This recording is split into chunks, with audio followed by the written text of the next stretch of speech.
So you want to get into prop making but don't know where to start? This video will take you through all the different materials you can use to make props, as well as help you along the finishing and painting process, and finally, it will help you determine which process is best for you, as well as some bonus tips and recommendations. I'm Captain Steel, and I've been making props for over 10 years now. I try and make my props look as close to the real thing as possible, but with the functionality added to them. So let's get right into it. The first place we're going to start is material selection. There are several different materials you can use in prop making. One of the most popular is EVA Foam. This is due to its relatively low price point, its availability from local vendors, its ease of use, and how few tools you need to get started. The material is also durable, flexible, and rather lightweight, which makes it a great choice for prop weapons. I made this sword out of EVA Foam to show you all the rough process. Start by tracing out your weapon, or finding a template online. Print out the template in full size. This also gives you insight into whether or not you scaled it too big or small.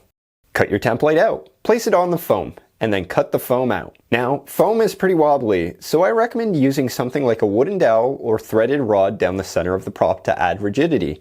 A threaded rod is my preference because you can use it to support the prop and use it as a fastener into a wood handle, as an example. After that, cut a channel in your prop to make room for the rod. Glue everything together with contact cement. Then all you need to do is cut, sand, and Dremel all your details in. Foam should be heat sealed before you get to painting with the heat gun. And that's all it takes to make a foam weapon. In terms of accessibility though, you can't beat wood. Your local hardware stores will have tons of variety, and you might even have some lying around in your basement right now. This enables you to jump right into crafting. However, you do need some tools. You don't need many to start, but you'll find it easier if you have a saw for cutting the pieces out, a Dremel for smoothing everything down, a drill for making holes, and then fasteners and glue for assembling everything together. I made this sword out of wood to demo the process for prop making. Essentially, I cut a piece of wood into the rough shape of the sword, beveled the edges on my bandsaw, and then sanded. It's basically that easy. If you have all the tools, that is. I have to admit though, I did cheat a bit. Not everything is made out of wood on this guy. I designed and 3D printed the Suba guard for this sword. And I used a flattened PVC pipe for the handle.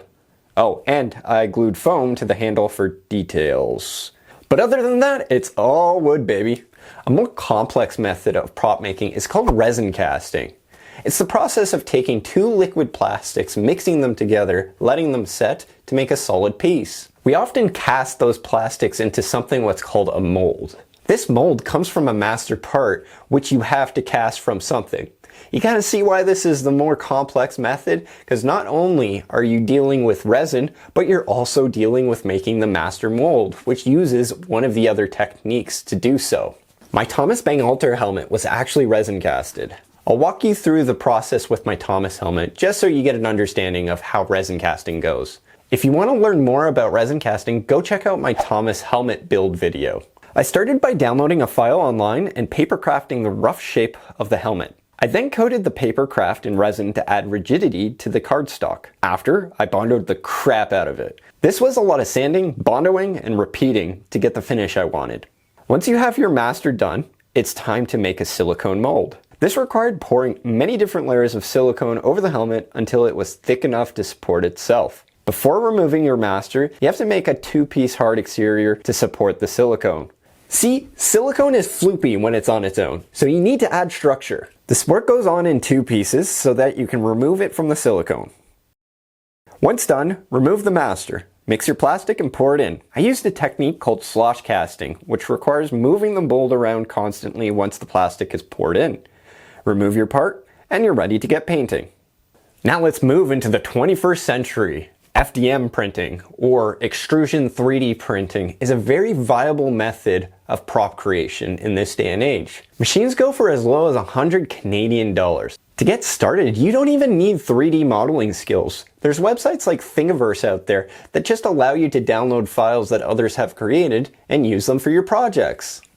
And if you wanted higher quality 3D models, there's plenty of websites out there that allow you to pay in exchange for better quality files. I made this staff as an example of how to use 3D printing to make a full prop. Basically, I found the design online, printed it out, and glued it together. Some sanding was required to get everything to fit together, but it was honestly that easy. Finishing took a while, but we'll get to that later. Now you're probably wondering to yourself, I want a 3D print, but I want a higher quality finish. SLA printing, or resin printing, might be for you then. I do recommend that you start with FDM printing because resin printing is pretty tricky and messy. However, I can't stop you, so do whatever you want. Just know that any mistakes or failures on a resin printer are a lot harder to deal with than on an extrusion printer. Liquid resin is also a lot more expensive than extrusion plastic, so keep that in mind as well. Resin printers are also more specifically meant for minifigures, so they won't be able to print huge parts. That staff I made on the FDM printer would probably have to be printed in 20 parts on this smaller printer, rather than 6. As an example, I resin printed this real-life Pokeball that I designed and made, just to show you how you can use this process to your advantage. Again, the Pokeball has its own video highlighting the process from start to finish, so go check that out if you want to learn more about resin printing. Essentially, I 3D designed all the parts and then hit print. But unlike with FDM, there is more finishing required before you get to sanding. First, you have to bathe your part in a vat of isopropyl alcohol to get rid of uncured resin. You'll need to scrub your part lightly with a toothbrush to help remove resin. Then, you have to remove all of the support structure. After that, you have to UV cure it to ensure you have a solid exterior. Then you can start your process of finishing, which we should talk about now. All the processes I've mentioned so far in this video will require a varying amount of finishing. Regardless, you'll probably require some amount of gluing. So let's start there. For 3D prints, super glue wins hands down. However, there are other glues out there that you can use. PL is a construction adhesive that really bonds materials together but requires 24 hours to set. Contact cement or barge is great for putting foam pieces together. And wood glue is great for wood. After that, you're going to want to sand everything down so that it's smooth and ready for painting. The general process goes something like this. Start with a low grit and work your way up to higher grits. Fill any holes that you notice with a filler, like Bondo or wood filler or foam putty. Once you're happy with how your base model looks, it's time to paint. I always recommend you start with a flat sandable primer or primer filler paint. Why? It does a few things actually. It shows gaps you might have missed filling. It shows imperfections that you might want to sand further. It sets a nice even paint surface for your final color choices, also making it easy to color your part evenly. You should leave yourself at least a week of time to properly paint your prop. Once you're happy with your base coat of paint, you can move on to colors. At this point, you can also swap to brush painting, airbrushing, or continue to use spray paint. Or, if you're so willing, a combo of all three. Use painter's tape to mask off sections that you want to make a different color. Once you're happy with how your part looks, I highly recommend you buy some clear coat to protect your finished paint job on your part, especially weapons as they can get knocked around, dragged on the ground, or experience other damage. With so many processes to choose from, where do you start? Here's my thoughts on which process is most suitable for you.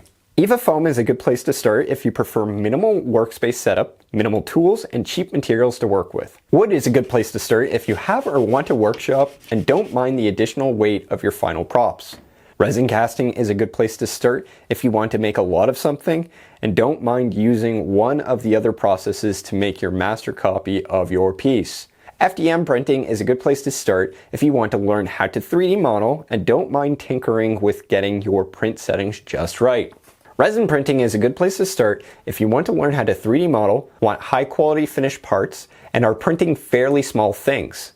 Oh, and are up for the mess that resin printing creates through the process. And here's a big tip. You're likely never going to just use one process to make your prop. Combine them all to your advantage. Like, I never recommend 3D printing a whole pole for your staff. Just go out and buy a wood dowel, come on. My life-size Pokestop is a great example of this. For this prop, EVA Foam was used for the giant rigs to enable it to stand on its own because it was so lightweight. PVC pipe was used as a core rod system to keep the whole thing upright. Extrusion 3D printing was used for all the interface parts, like the gift delivery system and the button box. And I straight up just bought an umbrella stand to act as the base for the whole thing. I just painted it blue. The Pokestop also has a video of its own. Go check it out here now if you want to learn more. I now have some bonus tips and recommendations.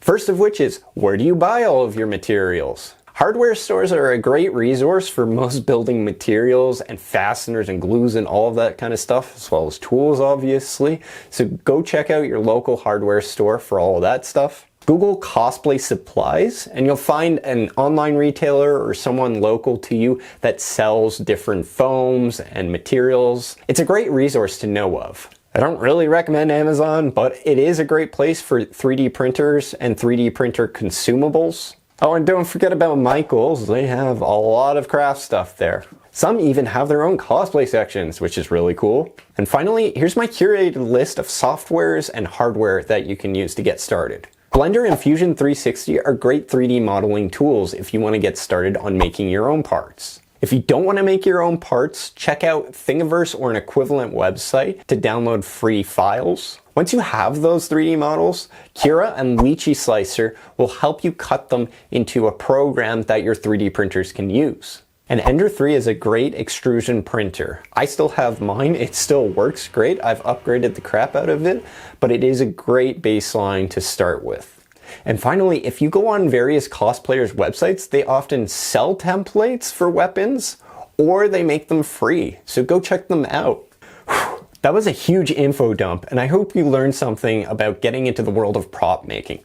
If you have any questions, comments, or you want me to go into further detail on any of the topics I talked about today, please leave a comment down below. Oh, and while you're on your way down there, just like and subscribe too. As always, I've been your captain, and I hope you enjoyed your journey. Everybody get down, rock the party, now stop like this, rock the party, now stop like